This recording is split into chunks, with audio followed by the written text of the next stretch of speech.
Please like the video and share it so that it reaches many more people and you get sawaba, or rewards from Allah. This could be a sawabe jariyah or continuous reward for you long after you are gone.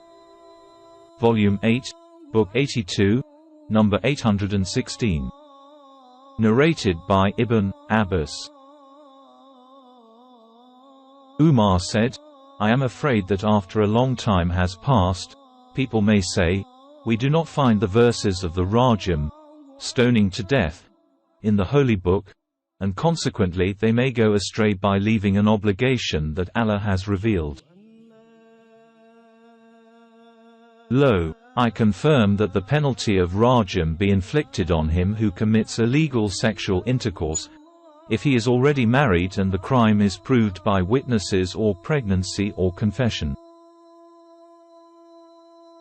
Sufyan added, I have memorized this narration in this way. Umar added, surely Allah's apostle carried out the penalty of Rajam, and so did we after him. Volume 8, Book 82, number 817. Narrated by Ibn Abbas. I used to teach the Quran to some people of the Muhajirun, emigrants, among whom there was Abdurrahman bin Auf. While I was in his house at Mina, and he was with Umar bin al-Khattab during Umar's last Hajj, Abdurrahman came to me and said, would that you had seen the man who came today to the chief of the believers, Umar, saying, O chief of the believers, what do you think about so and so who says, if Umar should die, I will give the pledge of allegiance to such and such person, as by Allah, the pledge of allegiance to Abu Bakr was nothing but a prompt sudden action which got established afterwards. Umar became angry and then said, Allah willing, I will stand before the people tonight and warn them against those people who want to deprive the others of their rights, the question of rulership. Abdurrahman said, I said, O chief of the believers, do not do that, for the season of Hajj gathers the riff-raff and the rubble, and it will be they who will gather around you when you stand to address the people. And I am afraid that you will get up and say something, and some people will spread your statement and may not say what you have actually said and may not understand its meaning, and may interpret it incorrectly. So you should wait till you reach Medina, as it is the place of emigration and the place of Prophet's traditions, and there you can come in touch with the learned and noble people, and tell them your ideas with confidence.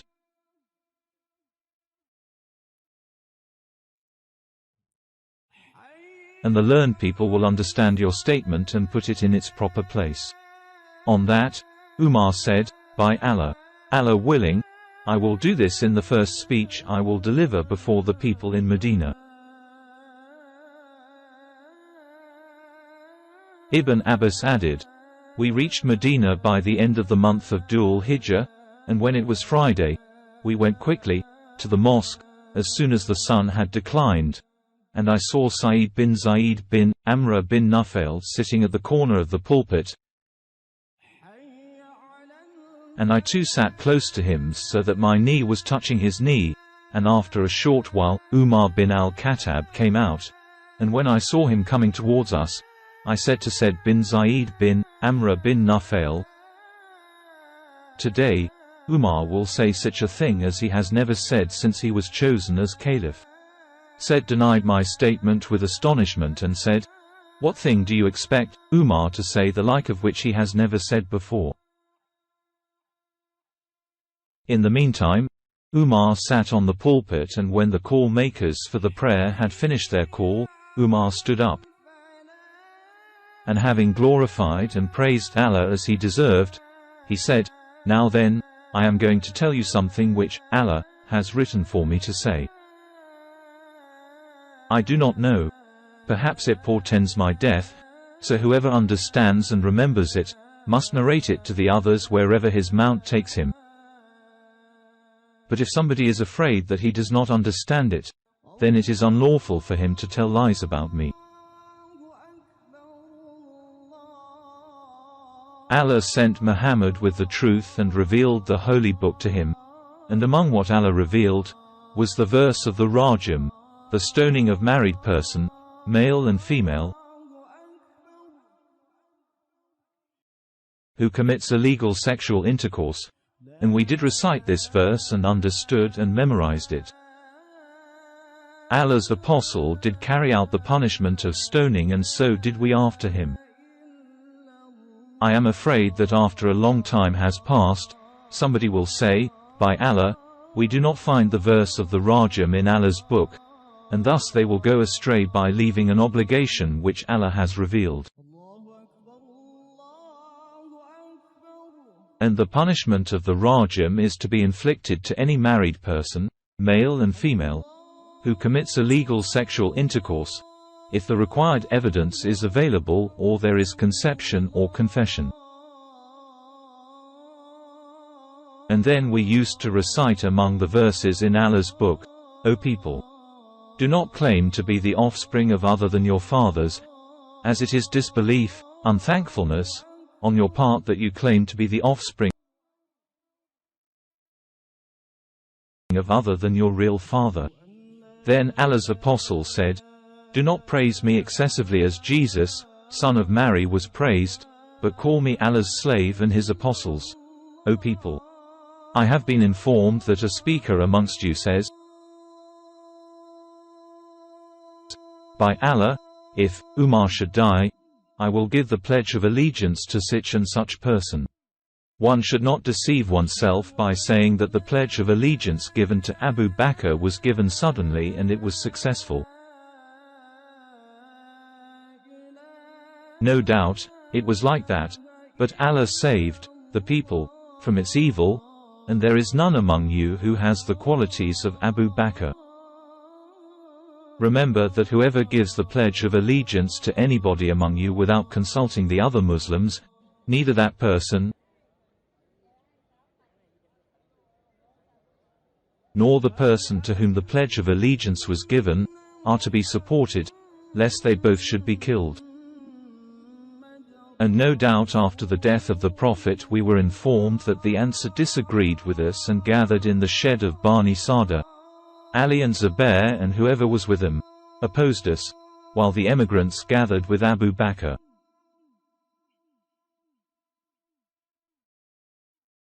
I said to Abu Bakr, let's go to these Ansari brothers of ours. So we set out seeking them, and when we approached them, two pious men of theirs met us and informed us of the final decision of the Ansar, and said, O group of Muhajirin, emigrants, where are you going? We replied, we are going to these Ansari brothers of ours. They said to us, you shouldn't go near them. Carry out whatever we have already decided. I said, by Allah, we will go to them. And so we proceeded until we reached them at the shed of Bani Sada. Behold, there was a man sitting amongst them and wrapped in something. I asked, who is that man? They said, he is Sa'd bin Ubadah.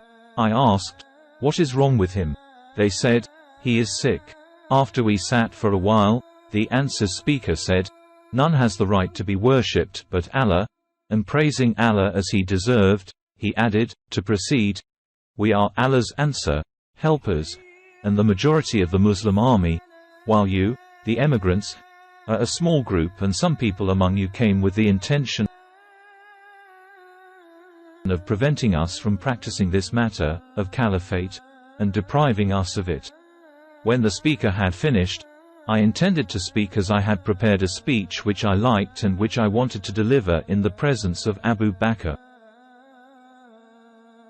And I used to avoid provoking him. So, when I wanted to speak, Abu Bakr said, wait a while. I disliked to make him angry. So Abu Bakr himself gave a speech, and he was wiser and more patient than I. By Allah, he never missed a sentence that I liked in my own prepared speech, but he said the like of it or better than it spontaneously. After a pause he said, O Ansar, you deserve all the qualities that you have attributed to yourselves, but this question, of caliphate, is only for the Quraysh, as they are the best of the Arabs as regards descent and home, and I am pleased to suggest that you choose either of these two men, so take the oath of allegiance to either of them as you wish." And then Abu Bakr held my hand and Abu Ubadah bin Abdullah's hand, who was sitting amongst us.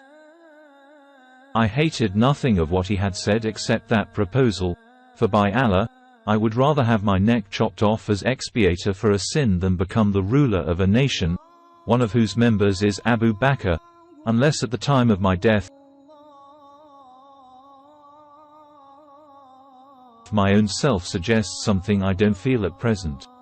And then one of the Ansar said, "I am the pillar on which the camel with a skin disease, eczema, rubs itself to satisfy the itching, i.e., I am a noble, and I am as a high-class palm tree. O Quraysh, there should be one ruler from us and one from you." Then there was a hue and cry among the gathering and their voices rose so that I was afraid there might be great disagreement, so I said, "O Abu Bakr, hold your hand out." He held his hand out and I pledged allegiance to him. And then all the emigrants gave the pledge of allegiance, and so did the Ansar afterwards. And so we became victorious over Sa'd bin Ubadah, whom al-Ansar wanted to make a ruler. One of the Ansar said, "You have killed Sa'd bin Ubadah." I replied, "Allah has killed Sa'd bin Ubadah." Umar added, "By Allah, apart from the great tragedy that had happened to us, i.e. the death of the Prophet, there was no greater problem than the allegiance pledged to Abu Bakr, because we were afraid that if we left the people, they might give the pledge of allegiance after us to one of their men, in which case we would have given them our consent for something against our real wish, or would have opposed them and caused great trouble.